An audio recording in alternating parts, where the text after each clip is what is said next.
Check, demand notice, demand draft, cash ಬೇಡ. ಎಲ್ಲಾ depositors ತಮ್ಮ RTGS ಅಕೌಂಟ್ ಕೊಡಬೇಕು.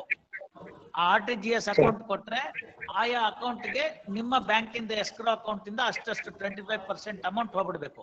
So no middleman involve, no middleman involve. ಅವ್ರ ದುಡ್ಡುಗೂ ಅಷ್ಟರ ಮಟ್ಟಿಗೆ 25% ಲಯಬಿಲಿಟಿ ತಾನಾಗೆ ರೆಡ್ಯೂಸ್ ಆಗ್ಬಿಡುತ್ತೆ. ಅದು ಮುಗಿಯುತ್ತೆ ಫಸ್ಟ್ ಸ್ಟೇಜು. ಅದಾದ್ಮೇಲೆ ನೆಕ್ಸ್ಟ್ ಸ್ಟೇಜ್ಗೆ ಇನ್ನ 25%ಗೆ ಒಂದ್ ತಿಂಗಳು ಟೈಮ್ ಕೊಡೋಣ. ಅಷ್ಟರೊಳಗಡೆ ಆ ದುಡ್ಡನ್ನು ತರ್ತಾರೆ. ಸೊ 50% ಮುಗ್ದೋಗುತ್ತೆ. ಇನ್ ಬ್ಯಾಲೆನ್ಸ್ 50%ಗೆ ತಿರ್ಗಾ ಒಂದು 2 months ಟೈಮ್ ಕೊಡೋಣ. ಆ 2 months ಟೈಮ್ ಅಲ್ಲಿ ಬ್ಯಾಲೆನ್ಸ್ 50% ಅವ್ರು ಡೆಪಾಸಿಟ್ ಮಾಡ್ಲಿ. ಅವಾಗ ನೋಡೋಣ. 50% ಕೊಟ್ಟಿದ ತಕ್ಷಣನೇ ಆ 60 acres ಲ್ಯಾಂಡ್ ಏನಿದೆ ಅದರ ಅಟ್ಯಾಚ್ಮೆಂಟ್ ಲಿಫ್ಟ್ ಮಾಡಕ್ಕೆ ಆರ್ಡರ್ ಮಾಡ್ಬಿಡ್ತೀನಿ. ಸೊ ಇದನ್ನ 24ನೇ ತಾರೀಕೆ ಮಾಡ್ಬಿಡ್ತೀನಿ. ಮುಂದೆ ನೋಡೋಣ. Because I mean, sir, unless the case comes to me again, I may not be in a position to handle it. Yes. Roaster judge ಮುಂದೆ ಹೋಗುತ್ತೆ. Today I submitted, as per just now my lords have expressed that details of the investors. The same has been mentioned in today's list, my lord. Everything is there. Sir, ಅವ್ರ ಒಂದ್ಸತಿ verify ಮಾಡ್ಲಿ. ಅವ್ರಿಗೆ ಈಗ ತಾನೇ ಸಿಕ್ಕಿದೆ ನೋಡ್ತೀನಿ ಅಂತ ಹೇಳ್ತಾ ಇದ್ದಾರೆ. Total assets, my lords, today I have produced. No, forget all that, sir. ನಿಮ್ಮ ಅಸೆಟ್ ಎಲ್ಲೂ ಹೋಗಲ್ಲ. ನಿಮ್ಗೆ ಅರ್ಥ ಮಾಡ್ಕೊಳ್ಳಿ ನೀವು. 25% amount pertaining to the reconciled list of you and them ಎಷ್ಟಾಗುತ್ತೆ ಅಂತ ವರ್ಕೌಟ್ ಮಾಡ್ತಾರೆ. It's very easy. ಕಂಪ್ಯೂಟರ್ ಮಾಡುತ್ತೆ. ಒಂದು ಎಕ್ಸೆಲ್ ಶೀಟ್ ಹಾಕ್ಬಿಟ್ಟು ಫಾರ್ಮುಲಾ ಕೊಟ್ಬಿಟ್ರೆ ಕಂಪ್ಯೂಟರ್ ಮಾಡುತ್ತೆ. ಆ 25% ಅಮೌಂಟ್ ನ ನೀವು ಒಂದು ಎಸ್ಕ್ರೋ ಅಕೌಂಟ್ ಅಲ್ಲಿ CID ಅವ್ರ ಹತ್ರ ಮಾತಾಡ್ಕೊಂಡು ಇನ್ವೆಸ್ಟಿಗೇಷನ್ ಆಫೀಸರ್ ಹತ್ರ ಅಕೌಂಟ್ ಓಪನ್ ಮಾಡಿ, ಎಸ್ಕ್ರೋ ಅಕೌಂಟ್ ಅಂತಂದ್ರೆ ಅದು ಇನ್ನೇನು ಬೇರೆದಕ್ಕಾಗಲ್ಲ, ಈ ಪರ್ಪಸ್ಗೋಸ್ಕರ ಅಷ್ಟೇ ಇರುತ್ತೆ. ಅದಾದ್ಮೇಲೆ ಅಕೌಂಟ್ ಕ್ಲೋಸ್ ಆಗುತ್ತೆ. ಆ ಅಕೌಂಟ್ ಓಪನ್ ಮಾಡ್ತಾರೆ, ಅದ್ರ ನಂಬರ್ ಕೊಡ್ತಾರೆ 24ನೇ ತಾರೀಕು. ನೀವು 25% ಅಕೌಂಟ್ ಅಮೌಂಟ್ ನ ಅದ್ರೊಳಗಡೆಗೆ ಆನ್ ಆರ್ ಬಿಫೋರ್ 31/7 ಡೆಪಾಸಿಟ್ ಮಾಡಿ. ಹೊಸದಾಗಿ ಡೆಪಾಸಿಟ್ ಮಾಡಕ್ಕೆ ಹೇಳ್ಬೇಡಿ, ಎಲ್ಲ ಇಲ್ಲೇ ನಿಮ್ಮ ಹತ್ರನೇ ಇದೆ. ಇಲ್ಲ ಸ್ವಲ್ಪ ಕೇಳ್ಕೊಳ್ಳಿ ನೀವು. ಹೊಸದಾಗಿ ಡೆಪಾಸಿಟ್ ಮಾಡ್ಬೇಕು, ಇಲ್ದರೆ 200 ಕೋಟಿ ಡೆಪಾಸಿಟ್ ಮಾಡಿ ಅಂತೀನಿ ನಾನು. ಅಲ್ಲಿ ತನಕ ಒಂದ್ ಪೈಸಾ ಕೊಡಕ ಸ್ವಲ್ಪ ಕೇಳಿ. ಡೆಪಾಸಿಟ್ ಮಾಡ್ಲಿ. ಡೆಪಾಸಿಟ್ ಮಾಡಿದ್ರೆ ಜನಗಳಿಗೆಲ್ಲ ನಂಬಿಕೆ ಬರುತ್ತೆ, ಇವ್ರು ಕೊಡ್ತಾರೆ ಎಲ್ಲೂ ಹೋಗಲ್ಲ ಕೋರ್ಟ್ ಆರ್ಡರ್ ಇಂದ ಅಂತ. ದುಡ್ಡು ಕಂಡ್ರೆ ಸಾಕು, ಅವರು ಅರ್ಧ ಗಲಾಟೆ ಕಮ್ಮಿ ಆಗುತ್ತೆ. ಅರ್ಥ ಆಯ್ತಲ್ಲ? ಇವಾಗ ತನಕ ಬರೇ ಏನಾಗ್ತಿದೆ, ಬರೇ ಕೈಯಲ್ಲಿ ಆಗ್ತಾ ಇದೆ. ಕೋರ್ಟ್ಗೆ ಬರ್ತಾರೆ ಹೋಗ್ತಾರೆ, ಏನ್ ಬಂದಿದೆ ದುಡ್ಡು? ಏನು ಬಂದಿಲ್ಲ. ಸೊ 25% ಹೋಗ್ಲಿ ಅವ್ರ ಕೈಗೆ. ನೆಕ್ಸ್ಟ್ ಒಂದ್ ನಿಮಿಷ ಕೇಳಿ. ನೆಕ್ಸ್ಟ್ ಏನ್ ಮಾಡಿ, ಇನ್ನೊಂದು ತಿಂಗಳು 1.5 ತಿಂಗಳು ತಗೊಂಡು ಅನದರ್ 25% ಕೊಡಿ. You will knowing what is the amount. Or if you are in a position to pay 50% by 31st of July, I will straight away order for lifting the 60 acres attachment. Straight away 50% ಕೊಟ್ಟಿದ ತಕ್ಷಣನೇ attachment of the land ನ ತೆಗೆಸ್ಬಿಡ್ತೀನಿ. You are free to work it out and then make balance payment. Choice is yours. 25% ಕೊಡ್ತೀರಾ, 50% ಕೊಡ್ತೀರಾ, ನಿಮ್ಮ ಇಷ್ಟ. ನೋಡ್ಬಿಟ್ಟು 24ನೇ ತಾರೀಕು ಹೇಳಿ 50% ಎಷ್ಟು ಬರುತ್ತೆ ಅಂತ. ನೀವು 50 ಮಾತಾಡ್ಕೊಳ್ಳಿ. ನಾನು ಇವೆಲ್ಲ ನೋಡ್ಕೊಂಡು ಎಷ್ಟು ಬರುತ್ತೆ ಅಂತ ಕ್ಯಾಲ್ಕುಲೇಟ್ ಮಾಡ್ತಾ ಕೂತ್ಕೊಳ್ಳಕ್ ಆಗಲ್ಲ. ಮಕ್ಬುಲ್ ಅಹಮದ್ ಅವರು ಇದ್ದಾರೆ, ಅವರು ಕೂತ್ಕೋತಾರೆ, ಮಾಡ್ತಾರೆ. ನೀವು ಕೂತ್ಕೊಂಡು 50% ಮಾಡಿ. If you are able to deposit on or before 31/7 50%, then you can expect the first order of lifting the attachment by this court. It's a kind of its own.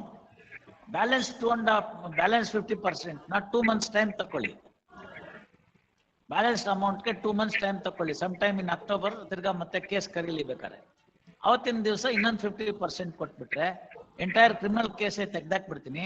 ಇದರಲ್ಲಿರೋ ದುಡ್ಡನ್ನು ನಿಮ್ಗೆ ರಿಲೀಸ್ ಮಾಡಕ್ ಆರ್ಡರ್ ಮಾಡ್ತೀನಿ. So everything will be over. You are free by 31st October. Even if you are in a position to pay it early, move the court.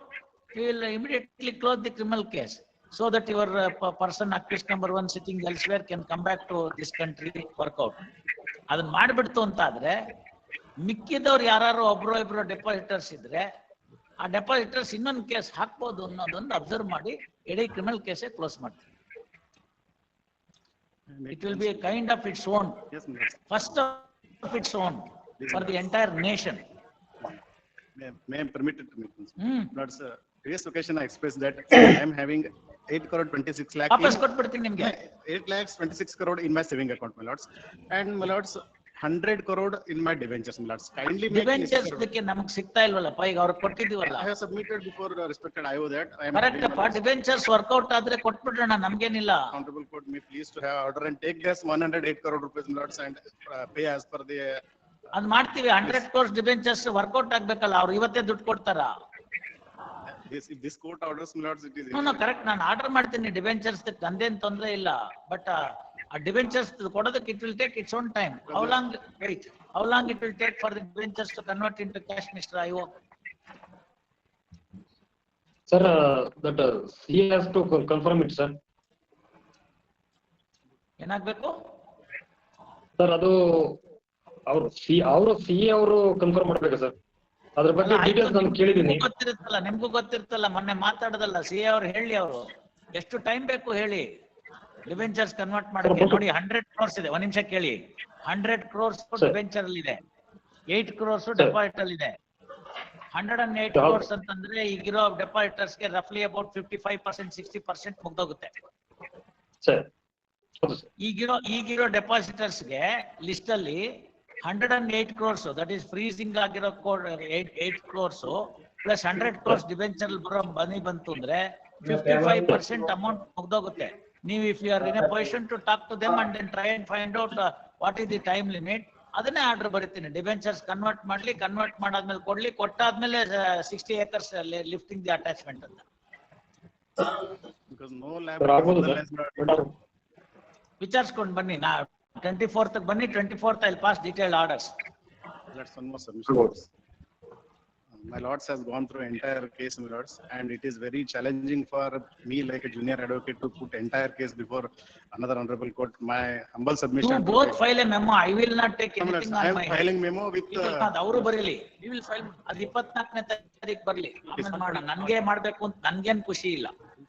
It is time taking procedure as well, my lords. ಆಗ್ಬೋದು, ಅದಾದ್ಮೇಲೆ ನೋಡೋಣ. ಈಗ ಅದು ಬೆಂಗಳೂರಿಗೆ ಹೋಗುತ್ತೆ, ನಾನೇನ್ division bench ಅಲ್ಲಿ ಇರ್ತೀನೋ single judge ಅಲ್ಲಿ ಇರ್ತೀನೋ ಗೊತ್ತಿಲ್ಲ, ಅದೆಲ್ಲ ನೋಡೋಣ. ಹಂಗಿದ್ರು ಡಿವಿಷನ್ ಬೆಂಚ್ ಅಲ್ಲಿ ಇದ್ರು ಬೇಕಾದ್ರೆ ಏನ್ ಬೇಕೋ ಮಾಡೋಣ. ಅದಾದ್ಮೇಲೆ 24ನೇ ತಾರೀಕು ಫಸ್ಟ್ ದುಡ್ಡು ಬರ್ಲಿ, ಮೊದ್ಲು ಮಾಡೋಣ. ನನ್ಗೇನಿಲ್ಲ, ಮಾಡಬಾರ್ದು ಅಂತ ನಾನು ಯಾವತ್ತೂ ಹೇಳಿಲ್ಲ.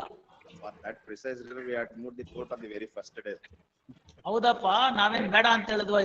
ಅವಾಗಿಂದ ಬಿಸಿ ಮಾಡಿದ್ದಕ್ಕೆ ಇವತ್ತು ಹಂಗೋ ಹಿಂಗೋ ಏನೋ ಅಂತ ಅಟ್ಯಾಕ್ ಆಗ್ತಾ ಇದೆ. ನೀವು ಸರಿ ಜೋರು ಜೋರತ್ತು ಎಲ್ಲ ಮಾಡಿದ್ರೆ ಯಾವ ಸುಮ್ನೆ ಬರುತ್ತೆ? ಮಂತ್ರಕ್ಕೆ ಮಾವಿನಕಾಯಿ ಉದುರುತ್ತೇನೋ? Conclusion ಆಲ್ ರೈಟ್, ಮಾಡ್ಬೇಕು ಅಂದ್ರೆ ಮಾಡೋಣ. All bank accounts and liabilities. I understand, sir. Now that we have given, let your concerned CA talk to him. IO ಅವ್ರಿಗೆ ಅದೇನ್ ಡಿಬೆಂಚರ್ ನ ಕನ್ವರ್ಟ್ ಮಾಡೋ ಪ್ರೋಸೆಸ್ ಇದೆ, ಅದನ್ನ ಅವ್ರಿಗೆ ಹೋಗಿ ಹೇಳಿ. ನಾಳೆನೆ ಹೋಗಿ ಅವ್ರ ಜೊತೆ ಕೂತ್ಕೊಳ್ಳಿ. ಆರ್ಡರ್ಸ್ ಬೇಕು ಅಂದ್ರೆ ನಾನು ನಾಡಿದ್ ಮಾಡ್ತೀನಿ ಆರ್ಡರ್ಸ್, ಗೊತ್ತಾಯ್ತಲ್ಲ? ಜುಡಿಷಿಯಲ್ ಆರ್ಡರ್ ಮಾಡ್ಕೊಡ್ತೀನಿ. Debenture so and so list permitted to be converted into cash and deposited into escrow account ಅಂತ ಬರೀತೀನಿ. ದುಡ್ಡಲ್ಲಿ ಬಂದ ಮೇಲಿಂದ ಅವ್ರು ಅದನ್ನ ತೆಗೆದುಕೊಂಡು ಈ ಪ್ಲಸ್ 8 ಕೋಟಿ ಏನ್ ಫ್ರೀಸ್ ಮಾಡಿದಾರೆ ಅದನ್ನ ತೆಗೆದುಕೊಂಡು ಅದರಲ್ಲಿ ಎಷ್ಟು ಬೇಕೋ ಅಷ್ಟನ್ನ ಹಂಚ್ತಾರೆ, ಗೊತ್ತಾಯ್ತಲ್ಲ? 8 ಕೋಟಿಗೆ ನೀವು ಕಂಡು ಬಿಡ್ಬೇಡಿ, 8 ಕೋಟಿ ಇರ್ಲಿ, ಗೊತ್ತಾಯ್ತು?